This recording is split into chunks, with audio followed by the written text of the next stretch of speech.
think in terms of air defence, it might have had a slightly opposite impact and actually forced NATO members to stump up more in terms of air defence, both in terms of the platforms and the interceptors. But this is definitely dialogue, and it's the only dialogue that Putin knows how to do. It's very dangerous, and it is just a visceral demonstration of what is happening in Ukraine at the moment. Joe Biden, he's just made an announcement that he's promising more air defences to Ukraine. What do we know so far about that? So the principal air defence systems that the US has just committed is 5 Patriot air defence systems, which are very good at targeting Russian hypersonics. The type of attacks that we saw at the start of this week, which also included hitting 2 children's hospitals within Kyiv. So that is almost a direct response to what had happened on Monday. Underneath that, there's a whole host of other countries, about 9 other countries supplying different types of air defence system, which is targeted at different types of Russian missiles to really try and protect principally the civilian population within Ukraine. But the issue is less about what is provided in terms of the platforms, it's also the interceptors and the ammunition, and Ukraine still needs a lot more. Zelensky, he has been calling for air defences for months now from NATO. Is this coming too late? It's not necessarily coming too late, it's just a bit of where Ukraine is in an attritional war where the Russians are very happy at targeting Ukrainian civilians. It's a very desperate position to be in. The difficulty with air defence is you need multiple systems to take out multiple different types of Russian attacks, and also you need to spread them, so you need to protect your civilian population, but you also need to protect your military forces in the field. The requirements are just too high. And also noting that Europeans also need their own air defence systems. It's a critical weakness in NATO, which NATO has been trying to address for a number of years, but these things take time. There is still a requirement for air defence systems in Eastern Europe, Germany, in other places, etc. So it's a bit of a difficult position to be in for both sides. And we have seen an increase in casualties in Ukraine, especially from Russia renewing its air attacks. What impact do you think these air defences will have for Ukraine? Well, I think that in terms of the air defence specifically, it's going to help protect the civilian population, which is absolutely critical. It's also really important to protect critical national infrastructure in terms of energy infrastructure in Ukraine, which the Russians, again, they target consistently as to make it very difficult for Ukraine to fight, really going after society in the bits of sort of, that fuels the front line in effect. But the difficulties in terms of casualties on both sides, that actually a lot of it is still predominantly through artillery and also fighting on the front line. So, air defence is one really important part, but there are other aspects that Ukraine still needs to prosecute the war. What do you make of Russia's current offensive? What's the situation like on the ground? Well, things have stabilised in the last sort of 6 weeks or so from when they were trying to press on Kharkiv, not a deliberate attempt to take the city, but in an ability to try and push forward to try and get more of that city within artillery range. But I think the real sort of question and discussion this year is how much Ukraine has had to cede territory since the start of the year because funding principally in Congress was held up. It just shows that when the Ukrainians don't have the ammunition to fight, they just can't hold the ground. In actual fact, their strategy is to try and hold the ground and inflict worse casualties on the Russians than on the Ukrainians themselves, which they're still doing. They're still taking heavy casualties. But for around the last 6 weeks, the Russians have lost, roughly 1,200 people per day, which is effectively 1 battalion per day. But they're still on the offensive. And that's a critical issue at the moment. This is an offensive that is going to continue throughout the war.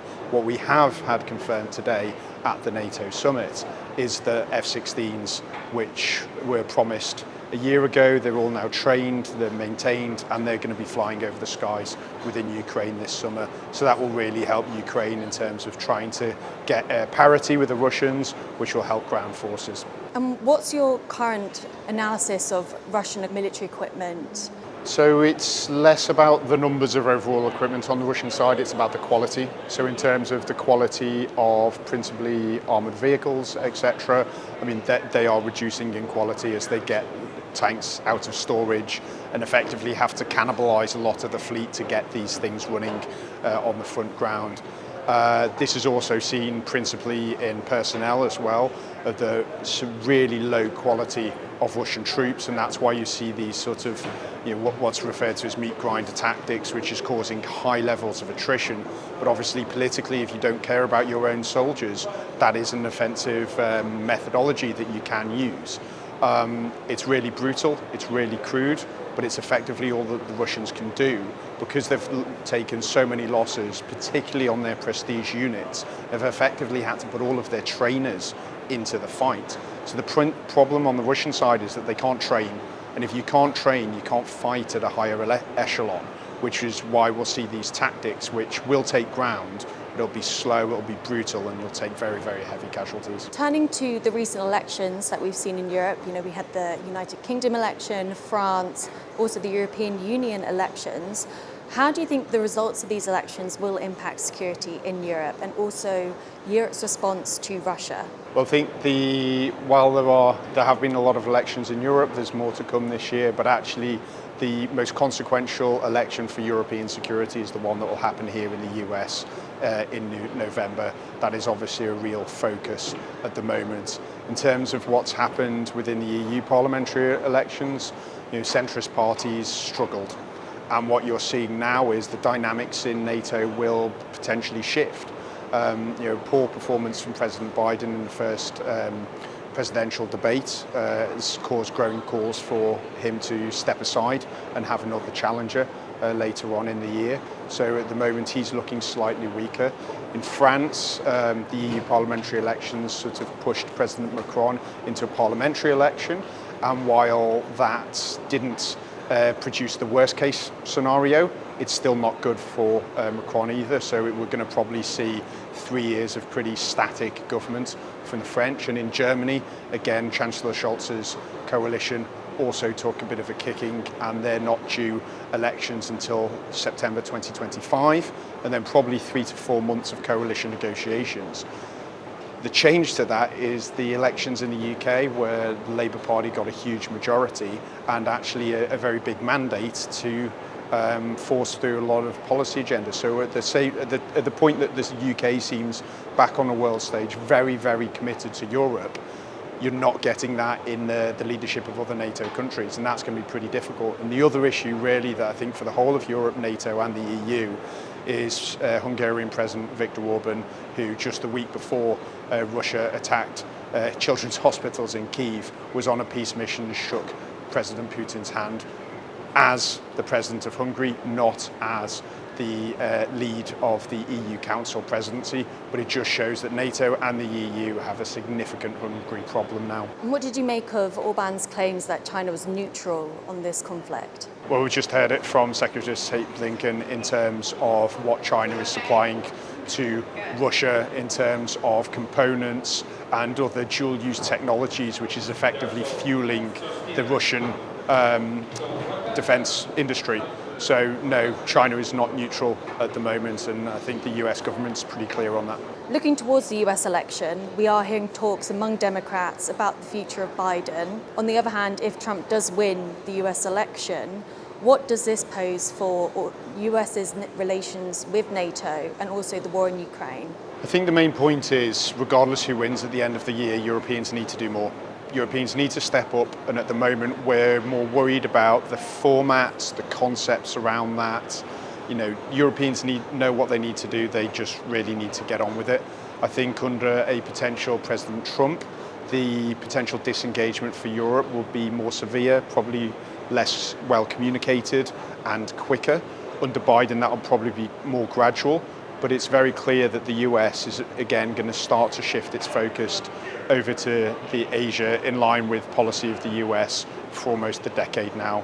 In that regard, the Europeans really need to strengthen their leadership and understand how that's going to develop, because the US is so strong in terms of leadership and European security that if you take that away, no one power or group of power is really able to hold that sort of cohesive glue together.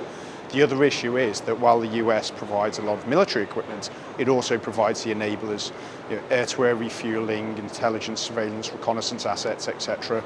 So yes, we've heard today that 23 nations, up from 3 in 2014, in terms of NATO, are now meeting the 2%. The critical issue for Europe now is if they have to divert all of that new money onto enablers, it's not actually going to up the combat power that much. So there's some real stark choices ahead for Europe, which is going to be very, very difficult. Following Biden's announcement of air defences to Ukraine, how do you see Putin responding to this? Well, we'll see what happens. I mean, I assess that the attacks on the Children's Hospital on Monday were no accident. They were deliberate policy. They were deliberate, pretty visceral, brutal, and they were targeted at those NATO members who are very, very scared of escalation. Scenes on television that they don't want to see replicated in Europe. I think in terms of air defence, it might have had a slightly opposite impact and actually forced NATO members to stump up more in terms of air defence, both in terms of the platforms and the interceptors. But this is definitely dialogue, and it's the only dialogue that Putin knows how to do. It's very dangerous, and it is just a visceral demonstration of what is happening in Ukraine at the moment.